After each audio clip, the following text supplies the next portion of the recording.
Some of these actors we've tracked for a very long time. We want to look at how things have been working. For a threat actor that we've been monitoring for a long time, do they look substantially similar today as how they looked, 2 years ago, 3 years ago, 5 years ago? Are they able to successfully complete the same types of operations that they were doing a couple years ago? If so, maybe it is time to try something different. If we're seeing them be successful, it's kind of a status quo business as usual for them. They clock in and they compromise users. Maybe it is time to try something new and take on a little bit of risk that we might lose visibility.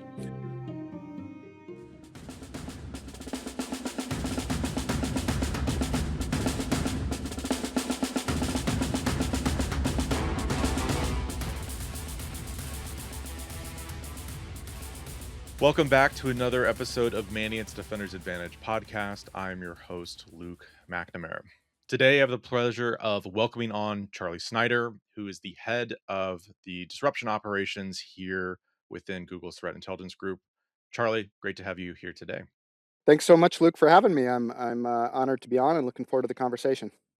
I'm excited to be having this conversation. We're talking today about the disruption unit, newly announced, I guess formally announced at RSA recently, but this is not obviously a new group. It's been around here within GTIG for a little while. For folks who have read some of our blogs, they'll notice references to some of the activity that this organization that you lead has been a part of. But I thought we could dive a little bit more into sort of the kind of mission and focus and intent behind this group, some of the operations that you've been involved with. And maybe, a great place obviously to start is how do you sort of define the mission of the disruption team? Yeah, sure. So, we define our mission pretty simply. We exist to degrade and disrupt the capabilities and operations of kind of the most significant threat actors targeting our users and customers at Google. So we are an adversary agnostic team that partners closely with all of the you know adversary aligned teams within Google Threat Intelligence Group to identify and execute opportunities to disrupt malicious activity. It's probably worth explaining a little bit, how we do this, like what are our tools. There's been kind of a lot of information out there, a lot of speculation about not just what Google's doing to disrupt, but other industry partners. So I think it's helpful to be a little bit more granular about what specifically we're doing versus not doing. We have kind of four broad categories of action. So the first, the one that kind of drives maybe most of the headlines, is technical takedowns. This is both kind of on our platform and then enabling other partners to take action on their platforms as well. But from a Google perspective, we definitely want to be aggressive when we see threat activity on our platforms and services targeting our users, to be aggressive in kicking them off. So that's one. Second is using the legal system to our advantage. We want to be, actively using, the laws where we operate to, hold threat actors accountable and using some of these authorities in creative ways. And frankly, there's been a lot of kind of trailblazing from, other teams at Google as well as industry partners here that we're seeking to replicate. Third is disclosure. I think sunlight can be a disinfectant. It's not always disinfectant. I think a lot of threat actors are pretty immune to bad publicity, but there can be cases where selectively sharing kind of the misbehavior of actors can be helpful. And then last, and I think this gets overlooked sometimes in the disruption conversation, we're also very focused on using threat intelligence to drive product hardening and remediation, right? We do not want to be in a place where we're constantly kicking bad actors off our platform just for them to turn right around and come right back in. So those are the tools we're focused on using. I think importantly, there's been some speculation about hacking back and taking offensive action, and we're not doing that. And then I think the last thing I would say about our mission and like kind of our tools is kind of a thread running through all of this is, across all of these, I think partners play a big role here. So that's a big part of our job too. Whether it's taking technical action, fixing things, we can be more effective and more comprehensive in disrupting adversary behavior when we bring in other partners in the ecosystem who can take action on their end as well. You referenced this a little bit, but I wonder if you could kind of maybe frame this some more, which is, how this differs from what Google has historically done. Obviously, we've got, trust and safety teams, counter abuse teams across the Alphabet ecosystem. Is it really the thing that you see kind of that sort of defines this is the holistic nature that you're looking at this strategically, working with a lot of those teams, or how does this differ from what we have done in the past here at Google? Great question. I'm always quick to state like disruption is by no means new to Google. There are lots of teams, some of which you've mentioned, that disrupt malicious activity on a daily basis. Hundreds, thousands of times per day. What I think is new or a little bit different is that the primary focus of most or all of these teams is things like detection of threats, defense of our products, defense of our users, and with our team, I think, although Google's a big place, you never know, but I think we are the first team whose primary focus is on disrupting the actor behind that activity. So we're not a detection team. We're not a defense team in the purest sense of how I would think about it. We are a team focused on imposing costs on those bad actors. Importantly, like there's obviously a nexus between all of the counter abuse, security teams, threat intelligence functions at Google. We benefit immensely from their expertise. In fact, we couldn't really do anything without those teams tracking threats 24/7. And what we try to do is leverage all of that expertise, the tooling, the visibility, to really look at an actor from that other standpoint of how can we go study what they're doing, study what they value, and try to degrade and disrupt that to try to make them have a bad day. And in that way, I really hope that we can be a value add to those defender teams, to those counter abuse teams, to make that kind of firefighting a little bit easier. So I think maybe it would be helpful to get into some of the examples where you guys have been active already. Again, this has been around for a little while here at Google, even though we're talking about it more publicly. And it's shown up in a few of the blogs, within the last several months, within the last year. Maybe we could dive into a few of those examples because I think that really highlights some of the ways that you approach this sort of work. So whether it's GridTide or IPIDEA, I don't know which one you want to dive into first, but maybe we could talk about some of those examples. Yeah, sure. And as I mentioned up front, we're kind of adversary agnostic in that we don't just look at APTs, we don't just look at crime. We look for good opportunities where a given threat is causing havoc or causing pain to our users and customers, and then pair that with the opportunity. There's some cases where we might see malicious activity, but we don't really see a good path to disrupting them in a comprehensive way. And so for better or worse, there's no shortage of different things to look at and focus on. And as you mentioned, a couple of our projects have been publicized in the last 6 or 7 months that we've been up and running. And I think the two cases, one is kind of a group of residential proxy networks, all operated by kind of this same group called IPIDEA, and the other was taking down a campaign we called GRIDTIDE. That was a China Nexus APT group on 2814. And so that kind of shows like the breadth of different activity we're looking at. And I think there's some interesting kind of differences between those cases. So, IP idea, we started looking at kind of this group, which I would put in kind of like the enabler category. They kind of sit in the crime bucket, but what they're really doing is enabling a lot of other bad activity. And so the reason we like going after enablers is by going after one, you can potentially impact a wide array of threat actors who are relying on those enablers. Residential proxy networks have become a bit of a scourge in the last several years.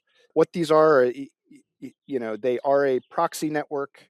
So you can look at them as a way for a user to make their activity appear as if it's coming from a different place online. And the difference with residential proxies, as opposed to other forms of technologies that do this, like ISP proxies or VPNs, is residential proxy networks are built upon basically consumer devices in residential networks provided by ISPs.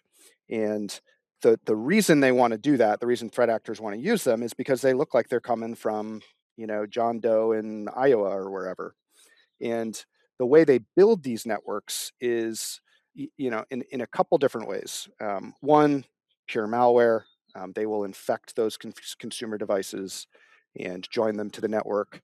Also through kind of subterfuge. So what we found in our investigation was they would essentially go to developers of applications in our Play Store, although it wasn't limited to just Android, it was other platforms as well.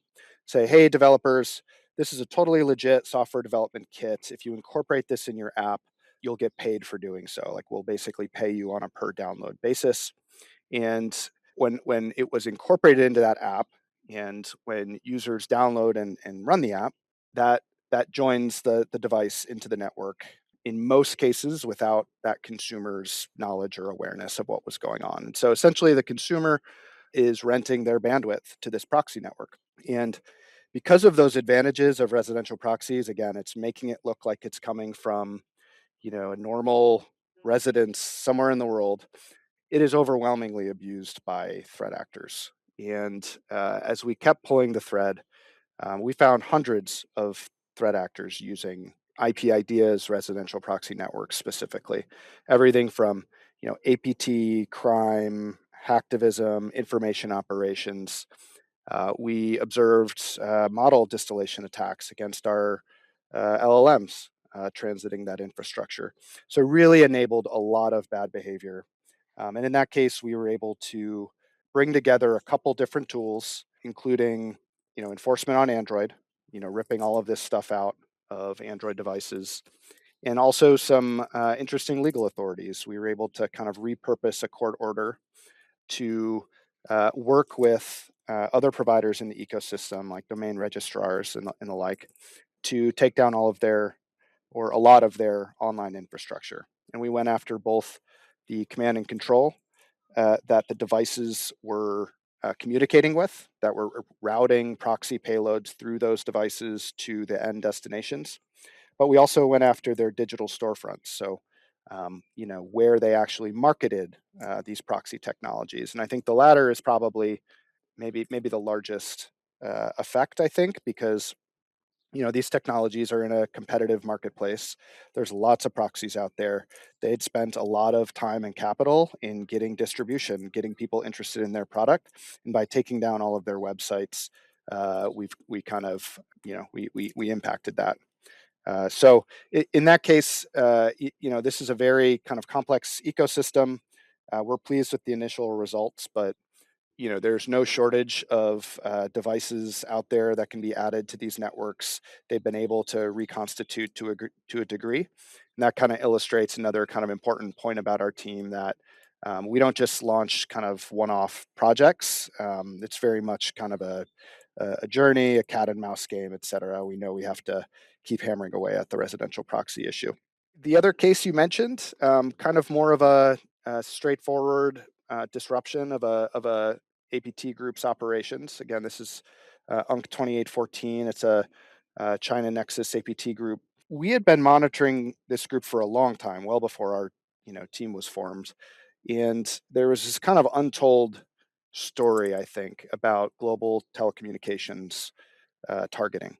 And I think, obviously Salt Typhoon has gotten a lot of the headlines, and in particular for some of the specific systems they were targeting in the United States.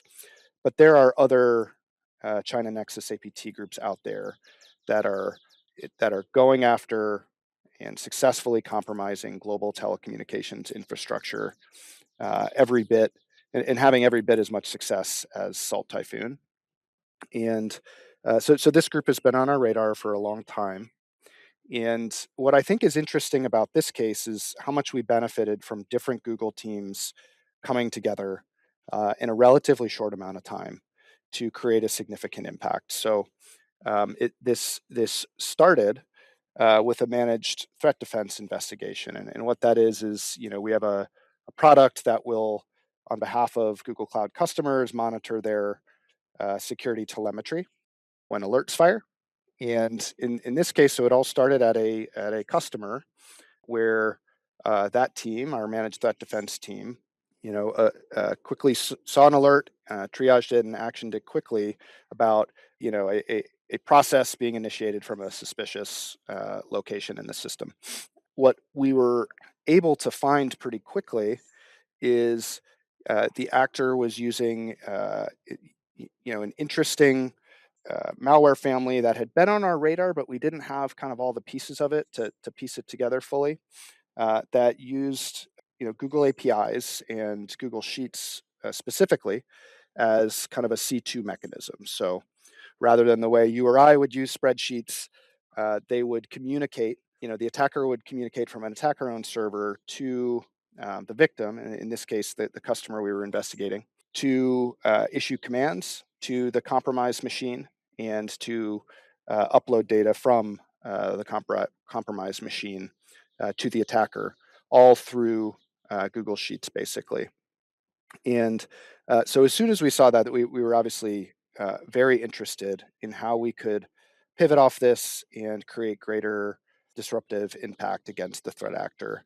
And so we were able to combine kind of that world class, investigative capability, working with customers, with our visibility within Google to identify all the instances we think where the actor was utilizing this mechanism, and through that process, as well as working with some key partners, we were able to identify quite a bit of infrastructure and identify, frankly, a large number of victims, almost unanimously in the kind of telco sector, and then rip it all out all at once and sinkhole a lot of their infrastructure as well. And as I think we said in the public materials, building up this capability that the threat actor had of essentially maintaining live connections to 70 plus telecommunications companies worldwide likely took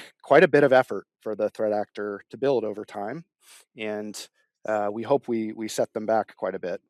So that was a really fun, interesting project, working with a lot of really highly capable teams across Google and with partners in a relatively condensed amount of time. Yeah, that's an interesting one too. When you think about one of those levers, one of those tools that you utilize being disclosure, given that even though that actor has been around for a while, we've tracked them for a while, there had not been a lot previously discussed about them out in the open source.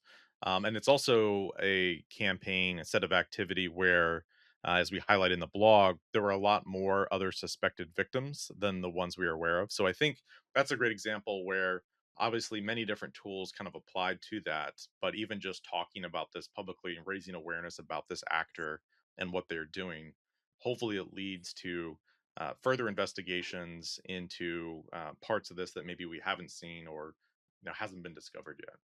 Yeah, absolutely. I think that was a big goal or reason for releasing some information publicly. Again, wanting to drive the message. It's not just Salt Typhoon. It's not over. This activity is continuing. People are at risk, and then obviously releasing, indicators of compromise to help organizations check if they've been impacted. The other piece of it that's kind of a longer term thing is driving kind of more resilience and product hardening. One thing we point out is, Sheets is just another, mechanism to, upload and download, arbitrary data. Like it is, there's lots of places attackers can misuse products for C2.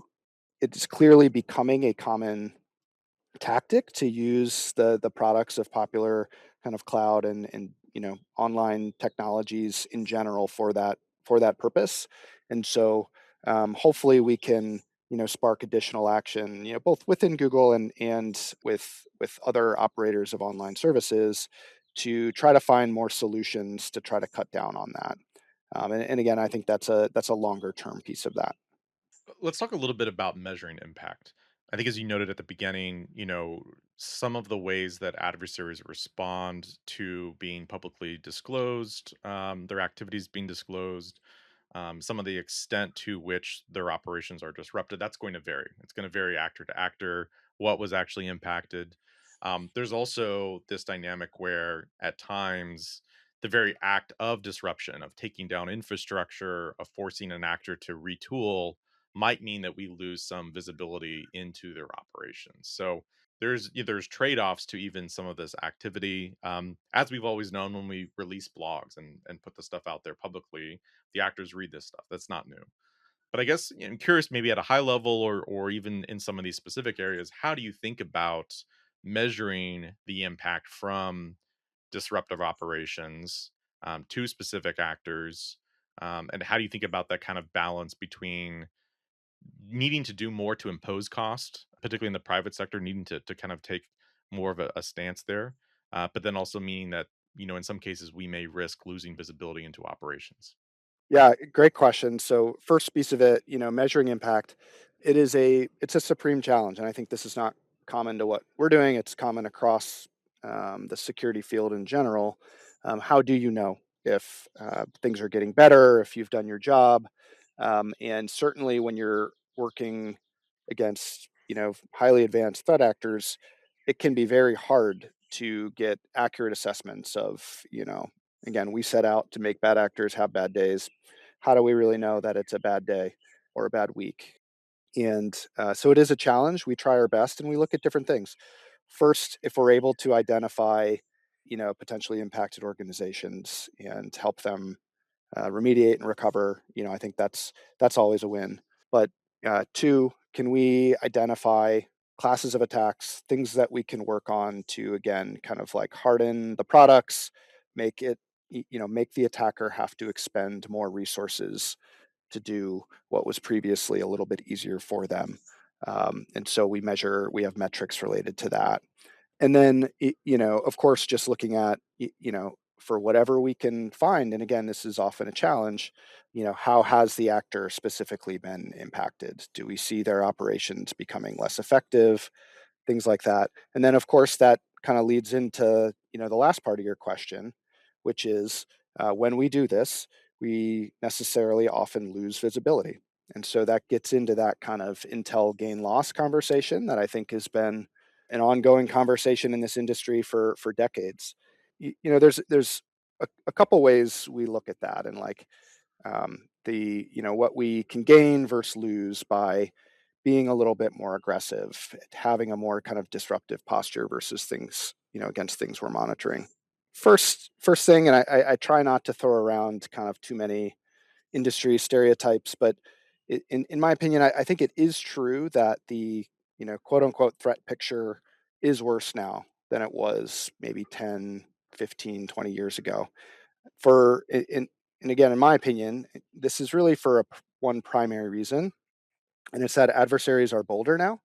They're willing to do things that were unthinkable before, that were not kind of the norm of what we would see in 2015 or 2010.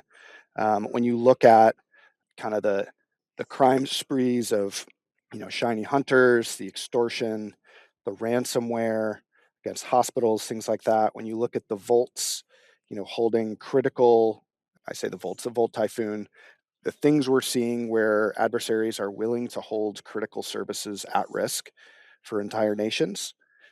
When you look at the kind of pairing of cyber and kinetic effects and things that we've seen in play out in Ukraine, to me, I feel like adversaries have, whether there were ever norms, it seems like the norms have shifted if ever there were any, and adversaries are bolder now. And against that type of activity versus, espionage, you really have to meet that aggression head on. We don't want to be just, quote unquote, monitoring the situation. when that kind of activity is occurring. That's not something you're going to be able to explain to you know your boss or the government or whatever. We want to take an active posture against what is increasingly kind of bolder and more disruptive adversarial cyber attacks. We want to be pushing actors kind of off the X, give time for the defender community to take more kind of to take action to protect these services that everyone relies on. And then the other thing that we look at a little bit there is, some of these actors we've tracked for a very long time, and we want to look at how things have been working. For a threat actor that we've been monitoring for a long time, do they look substantially similar today as how they looked, 2 years ago, 3 years ago, 5 years ago? Are they able to successfully complete the same types of operations that they were doing a couple years ago? If so, maybe it is time to try something different. If we're seeing them be successful and it's kind of a status quo business as usual for them, they clock in and they compromise users. Maybe it is time to try something new and take on a little bit of risk that we might lose visibility. And of course, there's cases where our visibility is too tenuous. We don't have confidence in the effects of some action we want to take, and in those cases, I think caution would certainly prevail. So I guess, looking forward, given the sort of this is still a relatively new kind of area of focus for us, and there's going to be some trial and error. Were you kind of excited about in terms of potential future areas? Without getting into specifics, of course, but when you look at where the utilization of these different tools and levers can be applied, when you look at some of the different problem sets that are out there, do you think we're going to be seeing more of this applied to like the infrastructure takedowns, like with IP IDEA? Is it going to be more around specific actors? Just curious some general thoughts you have, kind of looking forward into the future here. Yeah, I'm excited for the future. We are a small team, and we are looking forward to scaling our impact. Just frankly, a lot of this work right now is pretty artisanal. We're very interested, and I think well positioned. Working where we do to leverage AI and automation to scale our impact. We've got amazing tools to leverage, amazing expert teams to partner with within Google, and we really want to systematize this disruption activity. And so we're focused on that. We're also, I think I've been very pleased with some of the partnerships we've developed with other companies, government organizations, and the like. And we really want to build on that and deepen those partnerships, make them really ingrained into the working model, both for us and those partners. And I think we can just accomplish a lot more together. And ultimately, what I hope is next is bringing more pain to more bad actors. Excellent. Well, I expect in the upcoming months, there's going to be more blogs where your team, if not the full focus of it, will have a footnote about, hey, here's a new operation that we didn't just respond to. We also had a role in disrupting. So I look forward to seeing those. And we'll include a link in the show notes to some of the ones that you mentioned as well. But Charlie, thanks for your time today. And I think this was a great discussion around the work your team is doing. Thank you so much, Luke. This was a lot of fun. Let's do it again. All right. Take care. You too. Bye bye.